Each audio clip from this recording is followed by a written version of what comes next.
Hello friends, नमस्कार। कैसे हैं आप सभी। आज हम 8वीं क्लास के इतिहास की किताब के अंतर्गत तीसरा चैप्टर वो डिस्कस करने जा रहे हैं, जिसका शीर्षक है ग्रामीण क्षेत्र पर शासन चलाना। इससे पहले हम डिस्कस कर चुके हैं कंपनी किस प्रकार से एक व्यापारिक कंपनी से किस प्रकार से वो अपनी सत्ता स्थापित कर पाई, किस प्रकार से उसने भारतीय भूभागों पर अपना नियंत्रण स्थापित किया। और नियंत्रण स्थापित करने के बाद कंपनी ने ग्रामीण क्षेत्रों को, आज जो हमारा डिस्कशन रहेगा उसमें रहेगा कि ग्रामीण क्षेत्रों पर कंपनी ने किस प्रकार से कब्जा किया।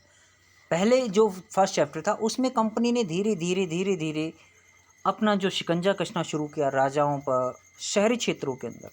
लेकिन ग्रामीण क्षेत्रों के ऊपर, जहाँ पर अधिकांश कृषि से संबंधित कार्य चलते थे, वहाँ पर अंग्रेज़ों ने, कंपनी ने किस प्रकार से अपने पकड़ मजबूत की, उस सभी के बारे में आज हमारा डिस्कशन होने जा रहा है। तो चलिए शुरू करते हैं अपना चैप्टर। यहाँ पर देखिए चित्र 1, 1765 में रॉबर्ट क्लाइव मुग़ल बादशाह से बिहार और उड़ीसा की दीवानी ग्रहण करते हुए ये चित्र बनाया गया है। यानी 1765 के अंदर कौन था? कठपुतली सरकार। क्योंकि 1764 में बक्सर का युद्ध हुआ था। 1765 के अंदर मीर जाफ़र, जो कि कठपुतली सरदार थी, उनकी डेथ हो जाती है।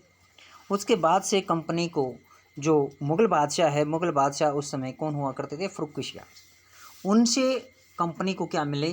दीवानी प्राप्त हो जाती है।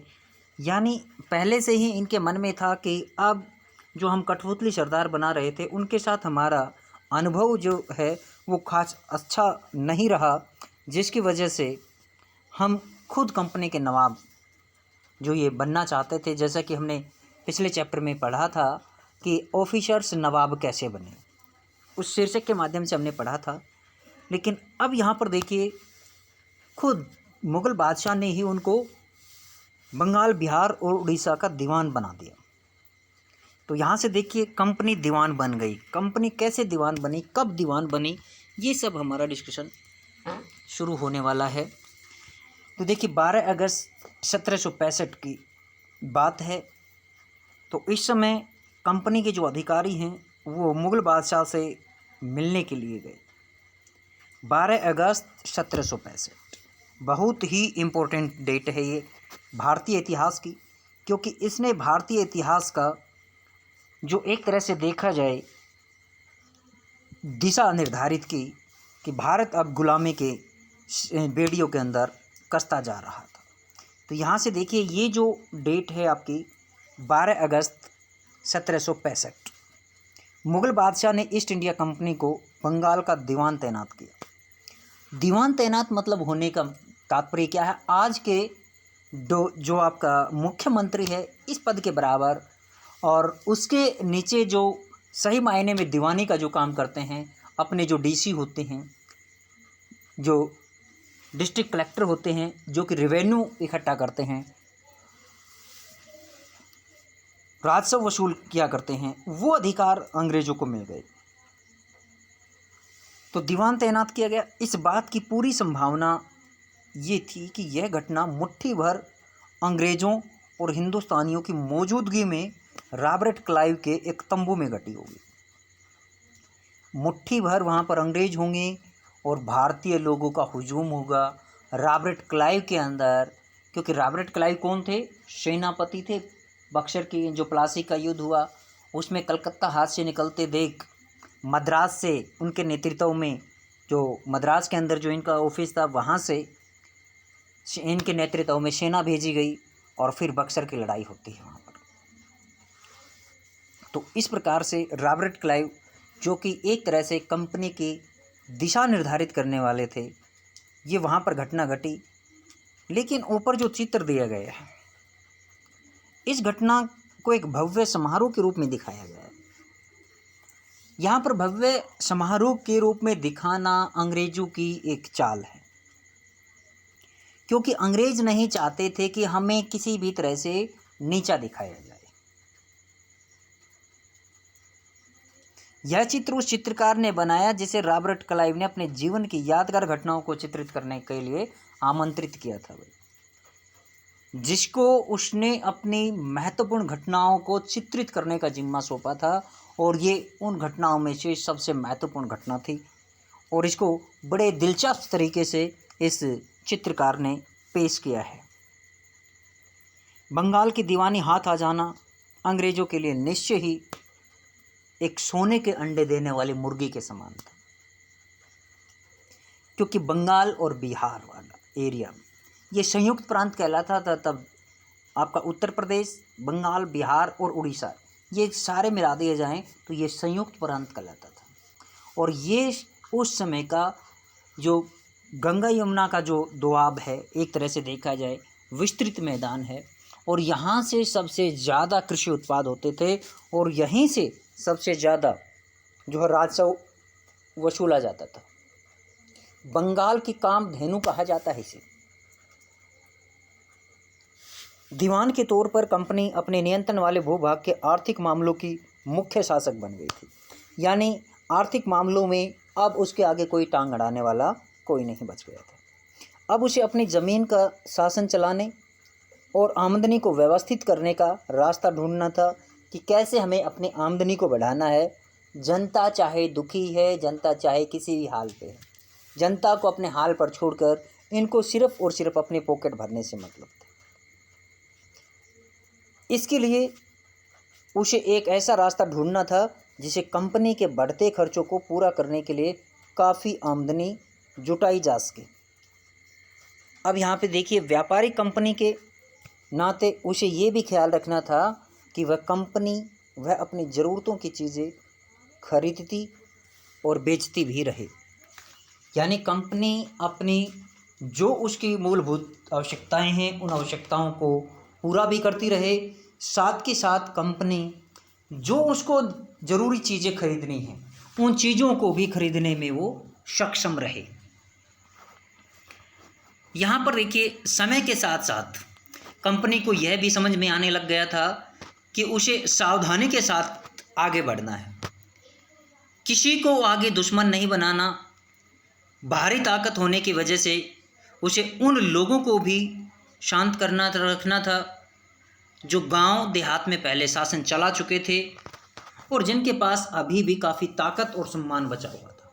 ऐसे लोगों से भी उनको बच कर के निकलना था। ऐसे लोगों को के लिए भी उनको, जो बोलते हैं कि आँख की किरकिरी नहीं बनना था। ऐसे जो लोग स्थानीय सत्ता में रह चुके थे उन्हें नियंत्रित करना तो ज़रूरी था, लेकिन उन्हें ख़त्म नहीं किया जा सकता था, उनको दरकिनार करना ज़रूरी था।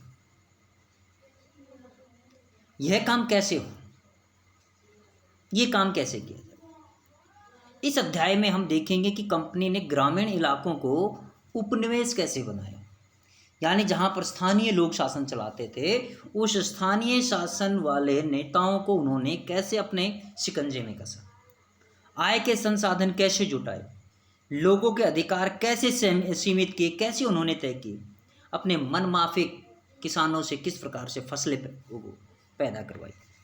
तो यहाँ पर देखिए, टाइटल है हमारा कंपनी की आमदनी। देखिए कंपनी क्या है, कंपनी किस उद्देश्य के लिए आई थी। कंपनी व्यापार के उद्देश्य से आई थी, एक व्यापारी के तौर पर आई थी, और साथ ही साथ उनको मिल गया भाग्य आजमाने का मौका, सत्ता हाथ लग गई, और ऐसे में अपने हिसाब से वो क्या कर सकते थे, राजस्व वसूली किया। तो कंपनी तो दीवान बन गई थी, लेकिन अभी भी खुद को एक व्यापारी ही मानती थी कंपनी। अभी भी कंपनी अपने आप को एक व्यापारी मानती थी।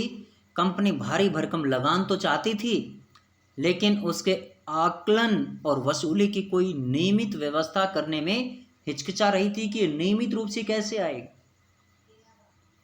उसकी कोशिश यही थी कि वह ज़्यादा से ज़्यादा राजस्व हासिल करे और कम से कम कीमत पर बढ़िया सूती और रेशमी कपड़ा भी खरीदे, यानी वहाँ के जो किसान हैं उन किसानों की फसलें भी प्राप्त करे और राजस्व भी अधिक प्राप्त करे। तो दोनों प्रक्रियाएं देखिए, किसान ज़्यादा टैक्स कब चुका सकता है, जब उसके वहाँ पर आमदनी अधिक होगी। और किसान से पहले ही वो जो फसलें उगवा रहे थे, जिन फसलों की उपज करवा रहे थे, जिन फसलों की वो फसलें उगवा रहे थे किसानों से, वो फसलें अपने हिसाब से उगा। ऐसे में फसलों की कीमतें नहीं बढ़ा सकते थे। फसलों की कीमतें नहीं बढ़ेंगी तो राजस्व कहाँ से बढ़ेगा। ये द्वंद्व के अंदर कंपनी फंसी हुई थी। इसी कारण 5 साल के भीतर बंगाल में कंपनी द्वारा खरीदी जाने वाली चीज़ों का कुल मूल्य 2 गुना हो चुका था भाई। यानी जो वस्तुएं कंपनी खरीदती थी जिस कीमत पर, उस कीमत से उन वस्तुओं की कीमतें दोगुनी हो चुकी थी। 1865 से पहले कंपनी ब्रिटेन से सोने और चांदी का आयात किया करती थी। यानी भारतीय वस्तुओं को खरीदने के लिए कंपनी को इंग्लैंड से सोना और चांदी आयात करना पड़ता था, वहाँ से मंगवाना पड़ता था, और इन चीज़ों के बदले सामान खरीदती थी। अब बंगाल में इकट्ठा होने वाले पैसे से ही निर्यात के लिए चीज़ें कंपनी खरीद सकती थी। इतना राजस्व यहाँ से कंपनी ने वसूलना शुरू किया था। जल्दी ही ये बात जाहिर हो गई कि बंगाल की अर्थव्यवस्था एक गहरे संकट में फंसती जा रही है। ये वहाँ के नवाबों को, भारतीय नवाबों को दिखने लग गया। कारीगर गांव छोड़कर भाग रहे थे क्योंकि उन्हें बहुत कम कीमत पर अपनी चीज़ें कंपनी को ज़बरदस्ती बेचनी पड़ रही थी और भारी भरकम लगान चुकाना पड़ रहा था। कारीगरों का उत्पादन गिरता जा रहा था और खेती चौपट होने की दिशा में बढ़ रही थी। यहाँ पर देखिए, एक बंदरगाह का बंगाल स्थित मुर्शिदाबाद एक साप्ताहिक हाट है। साप्ताहिक हाट का मतलब होता है जहाँ सप्ताह में एक दिन बाजार लगता है, मुर्शिदाबाद के अंदर। तो ग्रामीण इलाकों के किसान और कारीगर अपनी चीज़ें बेचने और ज़रूरत की चीज़ें खरीदने के लिए नियमित रूप से बाजार में आते थे। यानी ये साप्ताहिक हाट का मतलब यही होता है कि सप्ताह में एक दिन मार्केट लगती थी। उस दिन पूरे सप्ताह भर के किसान जो लोग थे वो अपनी चीज़ें खरीद कर लेकर जाते थे।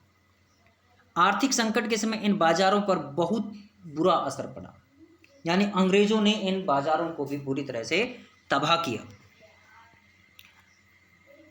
अब यहाँ पर देखिए, ये एक दृश्य दिया हुआ है आपको यहाँ पर हाट का। स्थानीय बाजार, ग्रामीण क्षेत्र पर शासन चलाना, ये अपना यहाँ पर ये शासन का वो दे रखा है। तो चौपट हो रही थी। 1770 में पड़े अकाल ने बंगाल में 1 करोड़ लोगों को मौत की नींद सुला दिया। 1770 में इतना भयंकर अकाल पड़ा। देखिए, 1765 में बक्सर की लड़ाई हुई, मीर जाफर की जो है मौत हो जाती है, मृत्यु हो जाती है। उसके बाद 1705 साल बाद भयंकर अकाल पड़ता है। ऐसे में कंपनी ने किसानों का राजस्व माफ़ नहीं किया। इस अकाल में लगभग 1/3 आबादी समाप्त हो गई। 1/3 आबादी, देखिए 1 करोड़ लोगों की मौत हो गई। उस समय देखिए आबादी क्या रही होगी। खेती में सुधार की ज़रूरत थी भाई। ये चार्ल्स कॉर्नवालिस जो कि आगे चल कर के सुधार लेकर के आएंगे। खेती में सुधारों की आवश्यकता हुई। देखिए, अगर अर्थव्यवस्था संकट में थी तो क्या कंपनी राजस्व आय के बारे में आश्वस्त रह सकती थी? नहीं रह सकती थी कभी भी, क्योंकि आर्थिक संकट चल रहा है तो किसान टैक्स पे नहीं कर पाएंगे, राजस्व नहीं दे पाएंगे। तो कंपनी के ज़्यादातर अफसरों को यह लगने लग गया था कि ज़मीन में निवेश करना और खेती में सुधार लाना बहुत ज़रूरी है। तो कंपनी के अधिकारियों ने ज़मीन खरीदना शुरू किया, ज़मीन को पट्टे पर लेना शुरू किया, बड़े बड़े बागान लगाने शुरू किए, और यहीं से कंपनी जो है एक तरह से अपनी वस्तुओं को जो चाहती थी उसकी पैदावार करवाने में कंपनी झुक जाती है। अब ये देखिए, निवेश करना और खेती में सुधार लाना ये कैसे किया जा सकता था?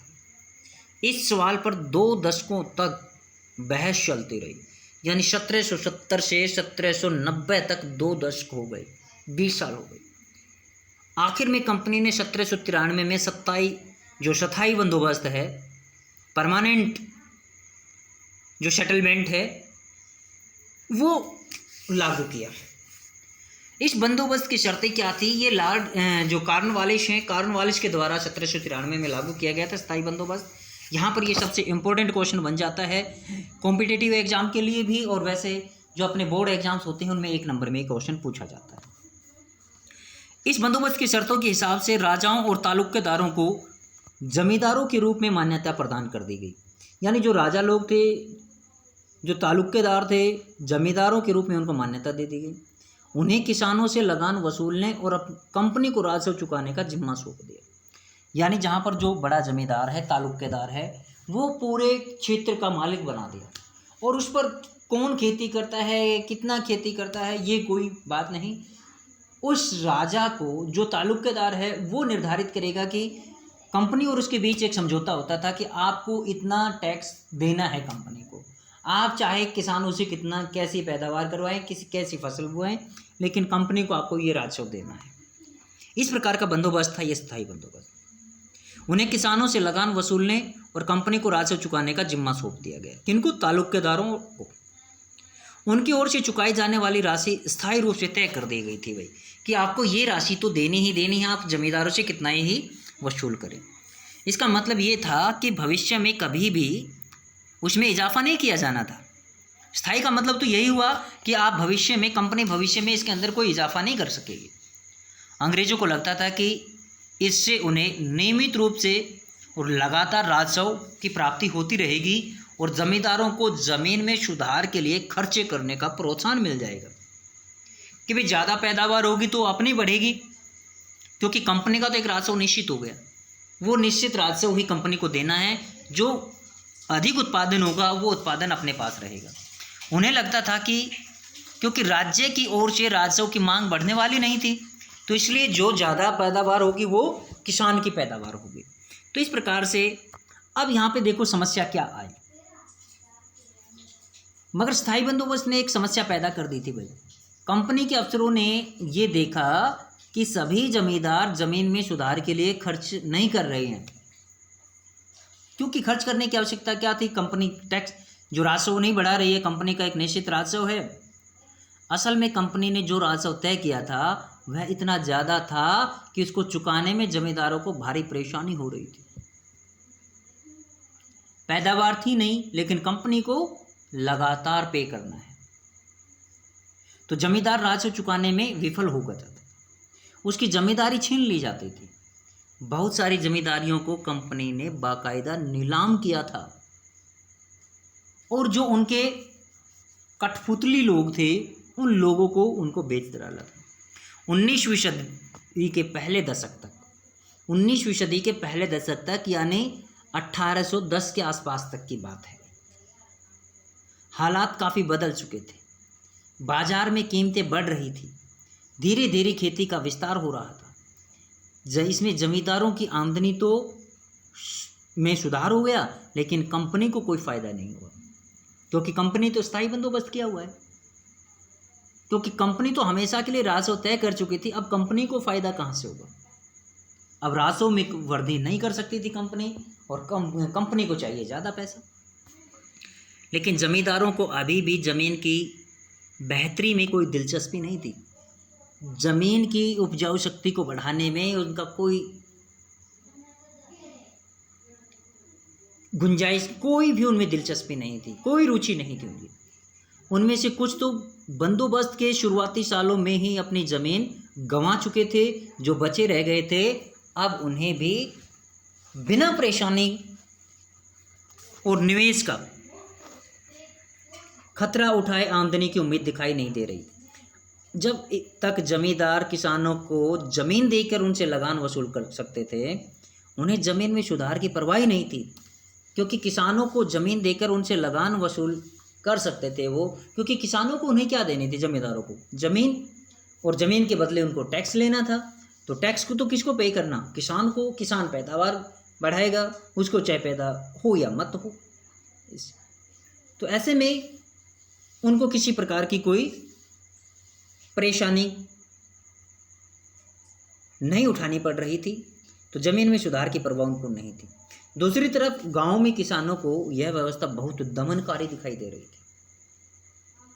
किसानों को जो लगान चुकाना था वह बहुत ज़्यादा था, और ज़मीन पर उसका अधिकार सुरक्षित भी नहीं था, क्योंकि किसान खेती करता है, ज़मीन जमींदार की है।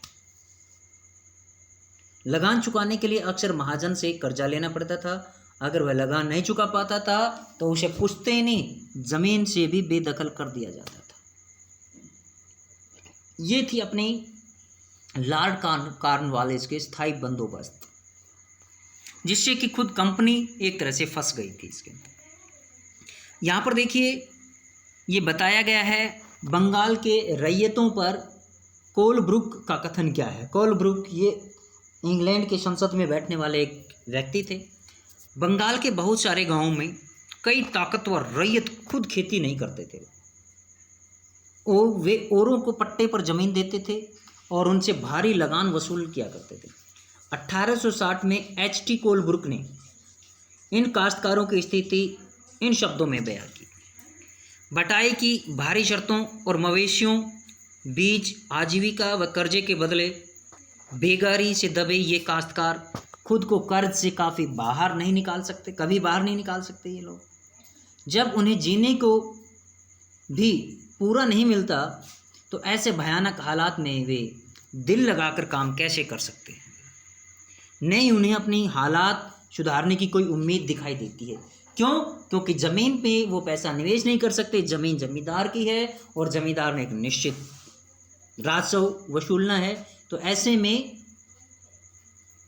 किसान जो खेती करने वाला है, जो पट्टेदार हैं, उप पट्टेदार, वो अपनी स्थिति को कैसे सुधार सकते थे। ये स्थिति चिंताजनक बनी हुई थी। तो आज की वीडियो में हम इतना ही डिस्कस करते हैं। नेक्स्ट वीडियो के अंदर हम डिस्कस करेंगे अपना जो एक नई व्यवस्था आएगी महलवारी, उसके बारे में डिस्कस करेंगे। कंपनी एक नई व्यवस्था लेकर के आएगी क्योंकि स्थायी बंदोबस्त के जरिए कंपनी की इनकम नहीं बढ़ रही थी। तो आज के लिए वीडियो में इतना ही। Thank you, have a nice day.